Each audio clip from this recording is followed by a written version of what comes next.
मेरे YouTube channel my life my way पर मैं आपका फिर स्वागत करती हूँ। आज हम पढ़ने जा रहे हैं कविता सबसे खतरनाक, और जिसके रचनाकार हैं पास ये इनका उपनाम है। इनका मुख्य नाम है अवतार सिंह संधू। तो पहले हम इस कविता को समझने से पहले अवतार सिंह संधू यानी पास के बारे में, उनकी जीवनी, उनका व्यक्तित्व, उनकी सोच, इन सब के बारे में थोड़ा जान लेते हैं। ये जानने के बाद हमें कविता समझने में ज़्यादा आसानी होगी, क्योंकि उनकी मनोवृत्ति जिस प्रकार की थी और जिस चीज़ के खिलाफ वो लड़ते थे, लड़ना चाहते थे, विरोध करते थे, उसी को उन्होंने इस कविता में एक स्वर दिया है। अवतार सिंह संधू 9 सितंबर 1950 को इनका जन्म हुआ था और 23 मार्च 1988 को इनकी मृत्यु हो गई थी। मृत्यु नहीं हुई थी बल्कि इन्हें मार दिया गया था। इन्हें सब पास के नाम से जानते हैं। पंजाबी कवि और ये क्रांतिकारी थे। ये हिंदी कवि नहीं थे, पंजाबी कवि थे। 9 सितंबर 1950 के दिन इस दुनिया में आए एक इनकलाबी पंजाबी कवि अवतार सिंह संधू उर्फ पास को उग्रवादियों ने 23 मार्च के दिन गोली मार दी थी। पास की कलम से डरे लोगों ने उनकी जान ले ली। अवतार सिंह पास उन चंद इनकलाबी शायरों में से हैं जिन्होंने अपनी छोटी सी जिंदगी में बहुत कम लिखी क्रांतिकारी शायरी द्वारा पंजाब में ही नहीं, संपूर्ण भारत में एक नई अलग जगाई। जो स्थान क्रांतिकारियों में भगत सिंह का है, वही स्थान कलमकारों में पास का है। इन्होंने गरीब, मजदूर, किसान के अधिकारों के लिए लेखनी चलाई। इनका मानना था कि बिना लड़े कुछ नहीं मिलता। उन्होंने लिखा, हम लड़ेंगे साथी, तथा सबसे खतरनाक होता है अपने सपनों का मर जाना, जैसे लोकप्रिय गीत इन्होंने लिखे थे। आज भी क्रांति की धार उनके शब्दों द्वारा तेज की जाती है। पास जिंदगी भर इसी छोटे छोटे बहुत कुछ को बचाने की जिद और इस बहाने इंसान को इंसान बनाए रखने की ललक में लहूलुहान होते रहे। शोषण, दमन और अत्याचारों से मुक्त समतावादी दुनिया का ख्वाब उनके दिल में समाया हुआ था। पास की ग्रामीण पृष्ठभूमि, राजनीतिक गतिविधि और क्रांतिकारी विचारधारा ने उनकी कविता का तेवर रचा था। उनकी कविताओं में गांव की मिट्टी की महक है, मेहनतकश लोगों के जीवन की कसक है। उनके जीवन की सच्चाई का कच्चा चिट्ठा पेश करती है पास की कविताएं। इसलिए पंजाबी भाषा का कवि होने के बावजूद पास को पूरी हिंदी पट्टी अपना मानती है। उनकी कविताएं बेहद तल्ख और सार्थक राजनीतिक वक्तव्य हैं। पास ने विद्रोही कविता को इतने सरल शब्दों और सहज शैली में गढ़ा कि आज भी वे लोगों की जुबां पर चढ़ी हैं। जनकवि के रूप में पास व्यवस्था के खिलाफ लगातार आवाज बुलंद करते रहे। उनकी कविता हमारी क्रांतिकारी काव्य परंपरा की अत्यंत प्रभावी और सार्थक अभिव्यक्ति है। मनुष्य द्वारा मनुष्य के शोषण पर आधारित व्यवस्था के नाश और एक वर्ग विहीन समाज की व्यवस्था के लिए जारी जन संघर्ष में इसकी पक्षधरता स्पष्ट है। देखा जाए तो लोगों के लिए देशभक्ति के मायने अलग अलग होते हैं। कुछ के लिए राजसत्ता का गुणगान, कुछ के लिए अतीत का गौरवगान तथा कुछ के लिए देश का नक्शा या संविधान। जनकवि पास के लिए देशभक्ति अपने देश की जनता की मोहब्बत में, उसके दुख दर्द में बसती थी। तभी तो वे कहते हैं, मुझे देशद्रोही भी कहा जा सकता है, लेकिन मैं सच कहता हूँ, यह देश अभी मेरा नहीं है, यहाँ के जवानों या किसानों का नहीं है, यह तो केवल कुछ आदमियों का है और हम अभी आदमी नहीं हैं, बड़े निरीह पशु हैं। हमारे जिस्म में जोकों ने नहीं, पालतू मगरमच्छों ने दांत गड़ाए हैं। उठो। पास ने कम्युनिस्टों की कमियों पर भी कलम चलाई। वे सर्वहारा वर्ग की बात करते हुए निम्न मध्य वर्ग को नहीं भूलते। इसलिए वे निम्न मध्य वर्ग को सत्ता का दलाल कहकर दुत्कारने की जगह मजदूर और किसानों के संघर्ष से जुड़ने को कहते हैं, क्योंकि वे जानते हैं कि निम्न मध्य वर्ग भी सर्वहारा से ही निकला है। इसलिए पास शिक्षक और पुलिस के सिपाही से भी संवाद कायम करने की बात कहते हैं। अब देख लेते हैं हम इनकी कविता और इसका भावार्थ। मेहनत की लूट सबसे खतरनाक नहीं होती, पुलिस की मार सबसे खतरनाक नहीं होती, गद्दारी लोभ की मुट्ठी सबसे खतरनाक नहीं होती। इसका भावार्थ हम देखते हैं कि यहाँ पर पास ने लोकतंत्र में उत्पन्न खतरनाक स्थितियों का जो ऐसी स्थितियाँ जो लोकतंत्र का, जहाँ पर सभी के अधिकार बराबर हैं, उसका मजाक उड़ाती हैं, जो आज़ादी के नाम पर भी एक मजाक बनकर रह गई है। आज़ादी के वक्त लोगों ने समझा था कि हम सभी आज़ाद हैं, हमारे सभी के अधिकार बराबर होंगे, पर ऐसा नहीं हुआ। कवि पास के एक एक शब्द में बारूद भरा है, जैसे जो बेरहम व्यवस्था की धज्जियां उड़ाती है। हम देखते हैं कि उन्होंने जन सामान्य के प्रति दुख और व्यवस्था के प्रति काफ़ी गुस्सा व्यक्त किया है। यहाँ वे कहते हैं कि मेहनत करने वालों को उसका हक नहीं मिलता। मेहनत की लूट यानी मेहनत का हक नहीं मिलना।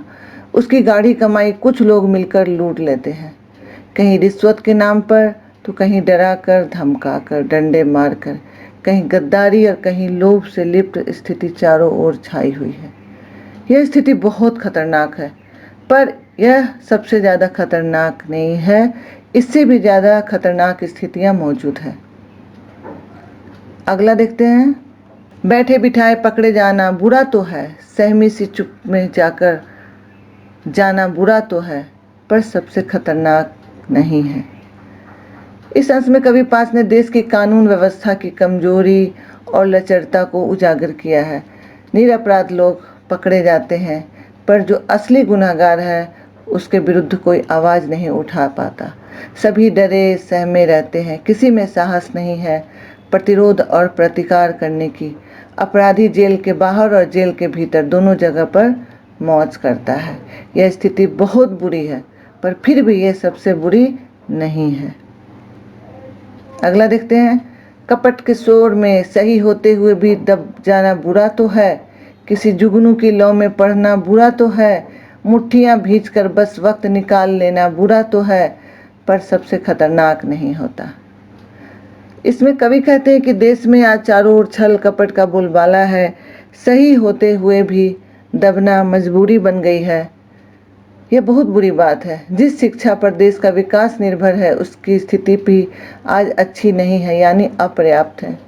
बुराइयां देखते हुए भी उसका विरोध न कर पाना, मुट्ठियां भींच कर भी भीतर ही भीतर उस गुस्से को पीना और सब समय पर छोड़ देना बहुत खतरनाक है, परंतु फिर भी यह सबसे खतरनाक नहीं है। सबसे खतरनाक होता है मुर्दा शांति से भर जाना, न होना तड़प का, सब सहन कर जाना, घर से निकलना काम पर और काम से लौटकर घर आना। सबसे खतरनाक होता है हमारे सपनों का मर जाना। अब यहाँ पर कवि कहते हैं कि सबसे खतरनाक होता है एक ऐसी शांति जो मुर्दा शांति के समान हो, जो बंदूक की नोक पर स्थापित होती है, जो कलंक है पूरी मानवता पर। लोग देखते हैं अन्याय होता, अत्याचार होता, पर ऐसे चुप रहते हैं जैसे वे मुर्दे हों।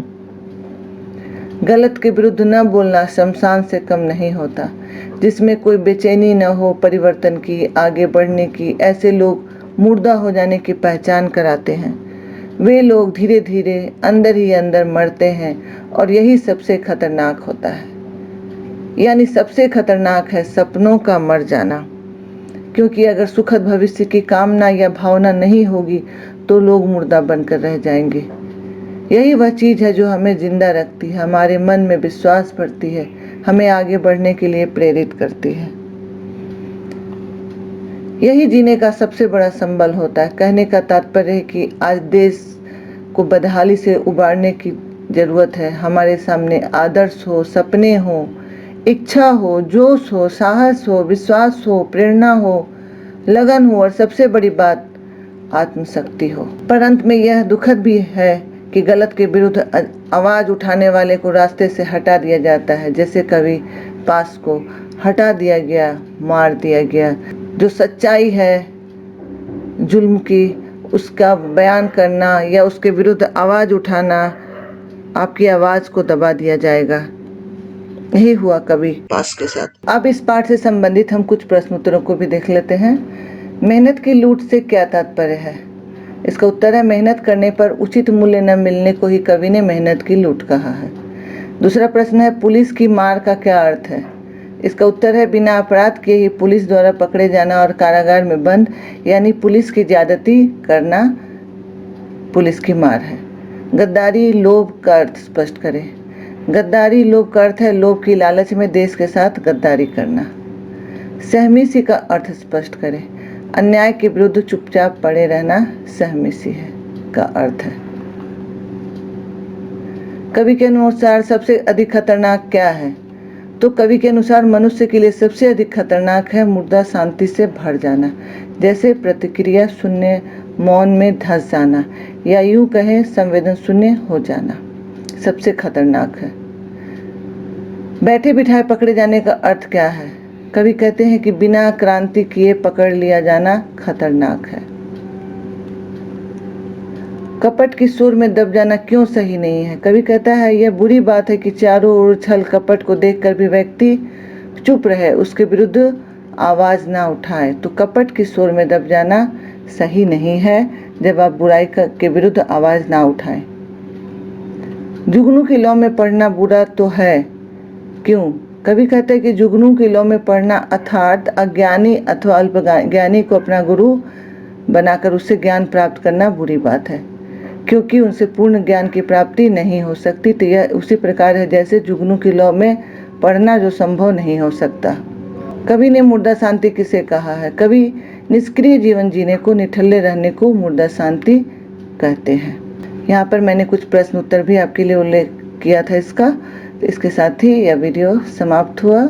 अगर इस वीडियो से संबंधित कोई प्रश्न आपके मन में कोई जिज्ञासा हो तो आप पूछ सकते हैं मुझसे।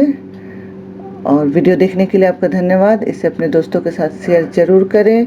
सब्सक्राइब नहीं किया चैनल को तो सब्सक्राइब कर लें। धन्यवाद।